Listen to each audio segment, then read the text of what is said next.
Good morning, Julianne.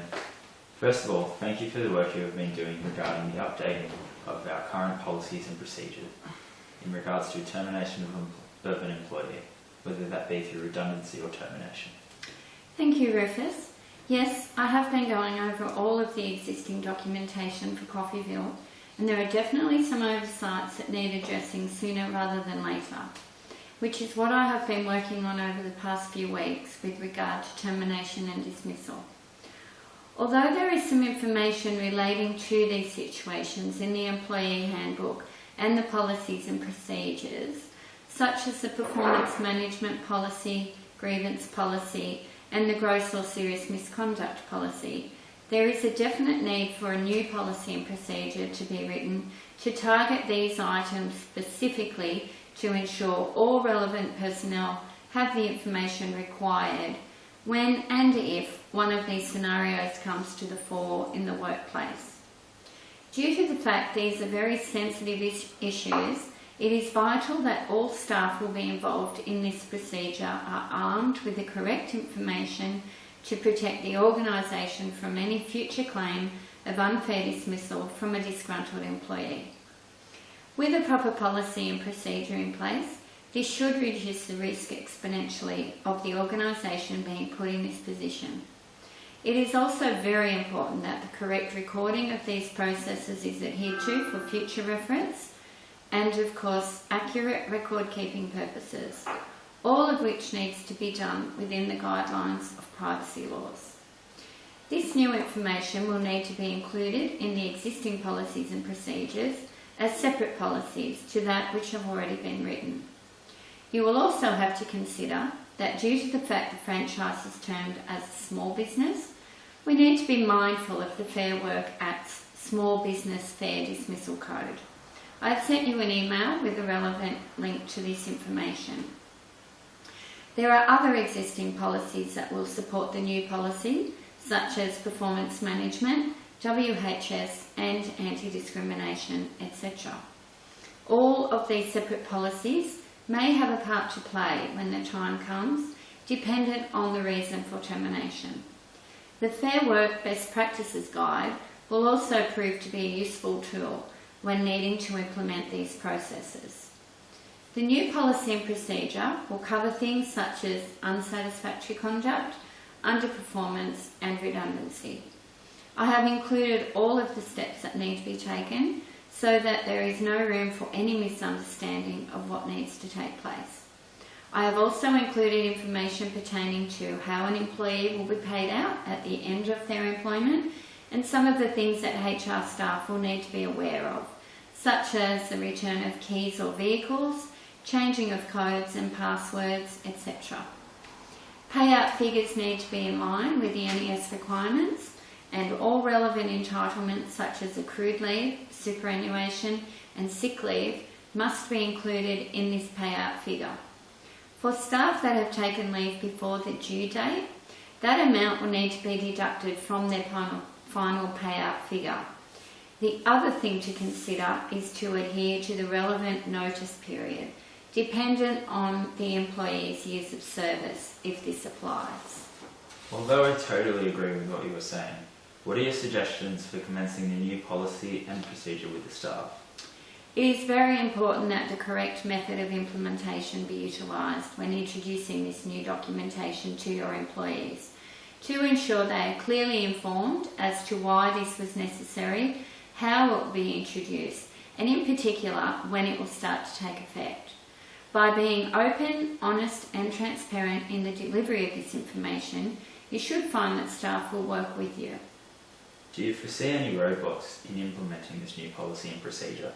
And if so, what do we do about that? As always, you may meet with some opposition to the introduction of something new, in particular from management level. I am sure that currently they feel that they know all there is to know.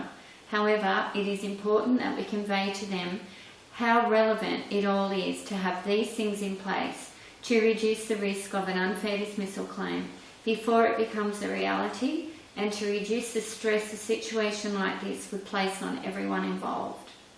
Obviously there will be legislation around those policies and procedures, so have you taken this into account with what you've written? Everything I have written has been done within the guidelines of legislative laws and the Fair Work Act, Restaurant Industry Award and the NES requirements. It is important that all staff are familiar with these items, and in particular those that will be instrumental in these processes. For this reason, I would strongly recommend training for the line managers and supervisors so that they will be fully informed with this additional information when these processes need to be put into place. The new policy and procedure will need to be distributed to all staff, and a small workshop on what is involved would be useful prior to training.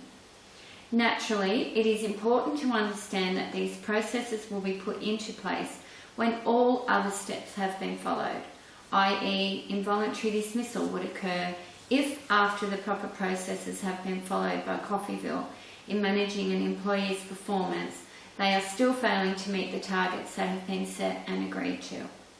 This is where the new dismissal and termination policy would come into play, so that all of the correct steps are taken leading up to and once this procedure needs to commence.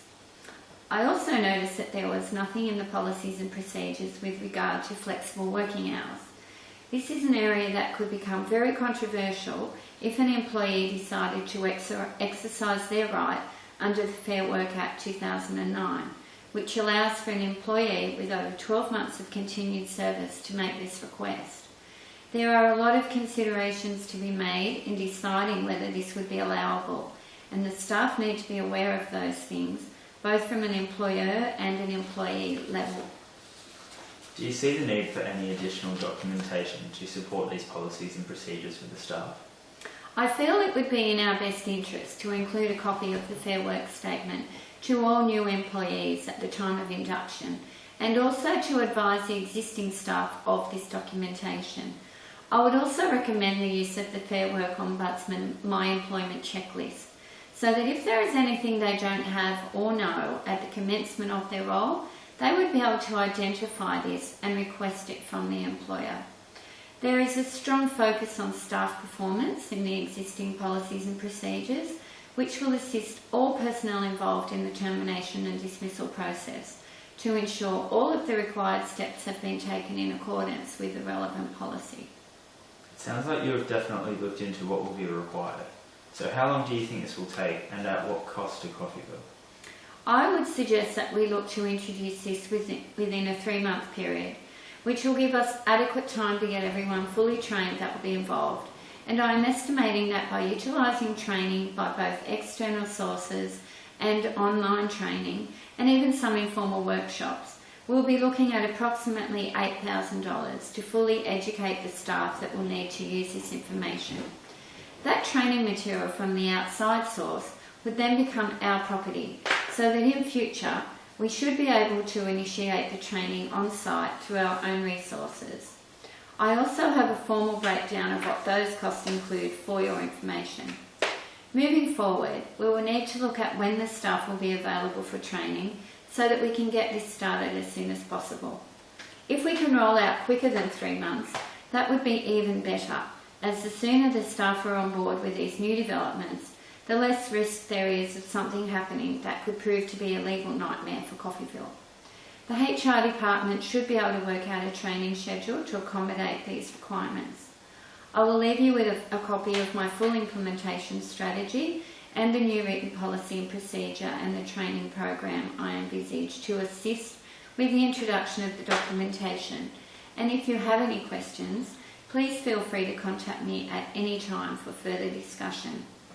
Once this has been fully implemented in the workplace, we will conduct a survey in a few months just to see how effective the new procedure has been, so that additional improvements can be made. Do you feel that you are in agreement with implementing this new policy and procedure so that we can get things moving quickly? Well, I can see that you have obviously done your homework and have covered all bases in regard to the award, the Fair Work Act and legislative jurisdiction. I will go over the paperwork you have given me, but to all intents and purposes, I fully endorse what you are suggesting and look forward to seeing it roll out over the next few months. Thank you for your time, and if I have any questions, I will be in touch. Thank you, Rufus.